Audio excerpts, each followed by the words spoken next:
जसं त्या दिवशी मला काही अडचणी आल्या तर घरी माझ्या ऑक्सफर्ड ऍडव्हान्स लर्नर्स डिक्शनरी होती, ती बाहेर निघाली. मग सिनॉनिम्स साठी वेगळेच सिनॉनिम्स होतं माझ्याकडे, ते आलं बाहेर.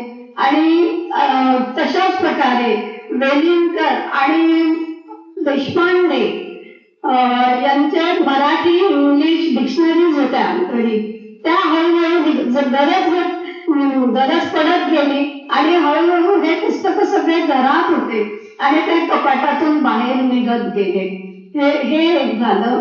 पण 6वा किंवा 7वा 10वा हे अध्याय जे होते त्यांच्यामध्ये योग क्रिया वर्णन करायला लागणारे शब्द भरपूर होते.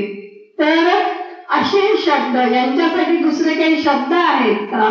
तर आमच्या इथे पॉंडिचेरीला यांचं स्वतःचं ओरिएंटेशन प्रोग्रामचे ट्रेनिंग झालेले होते. त्यावेळेला त्या प्रोग्राम मध्ये या लोकांना भगवद्गीतेचे पुस्तक मिळाले, गीता प्रेसचे, पण इंग्लिश मधले. तर ते गीता प्रेसचे 2 खंड होते आमच्याकडे. तर ते खंड 6वा अध्याय सुरू झाला आणि मी बाहेर काढले. अशा प्रकारे एक एक सोर्स बाहेर निघत गेला. अच्छा, मला म्हणजे असं वाटतं श्रोत्यांनाही लक्षात येत असेल की कुठलंही भाषांतर जर करायचं असेल तर वर्षानुवर्षाची तपश्चर्या लागते, बरोबर. आणि तुम्ही जी काही संदर्भ साधना मिळवली आहे त्याची पण एक शिस्त असते, संदर्भांची पण एक शिस्त असते, ती पण तुम्ही अंगीकारली. आणि तुमचा मेन पाया ठीक होता, म्हणजे छानच होता. त्यामुळे मला असं वाटतं हे काम साध्य झालं. पण तरीही मला असं वाटतं की जसं माझा मराठाची बोलू कौतुके परी अमृता तेही पैजा गेले, जिथे असं मराठीचं इतकं सुरेख वर्णन केलं आहे. तर ज्ञानेश्वर माऊलींनी जे ज्ञानेश्वरीमध्ये मांडलं आहे त्याची प्रासादिकता, आणि जेव्हा आपण भावार्थाने त्याला पाहतो, तो भावार्थ इंग्लिशमध्ये आणताना काही आव्हाने आली का? आव्हानं तर भरपूर आली, कारण या 2 वेगवेगळ्या भाषा आहेत.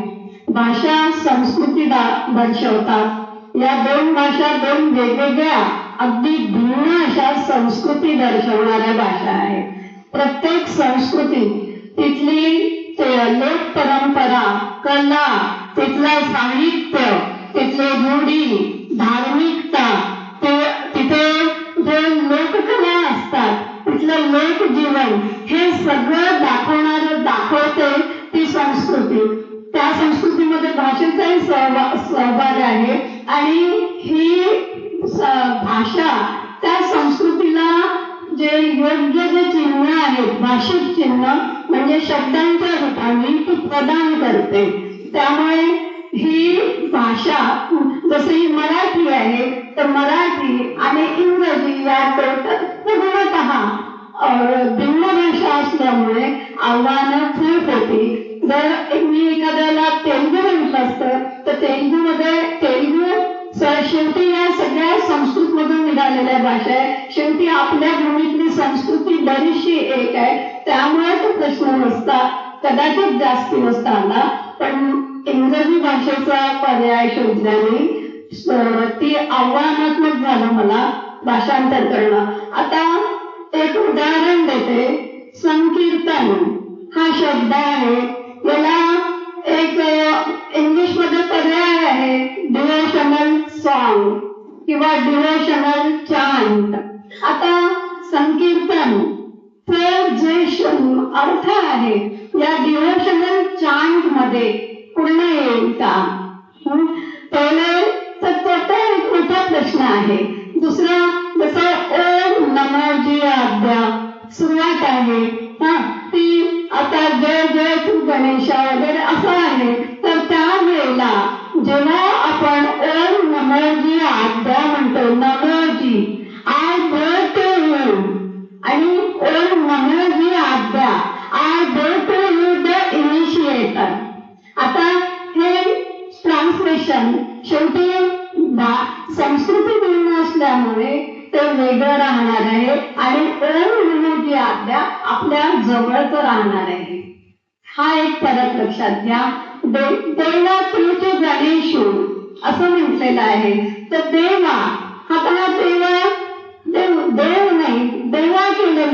महाराजांनी त्याला आता ऑल माहिती, सुप्रीम बिंग, लॉर्ड, गॉड हे असे पर्याय आहेत. आता त्या देवाचा गोडवा सुप्रीम बिंग मध्ये येणार नाही.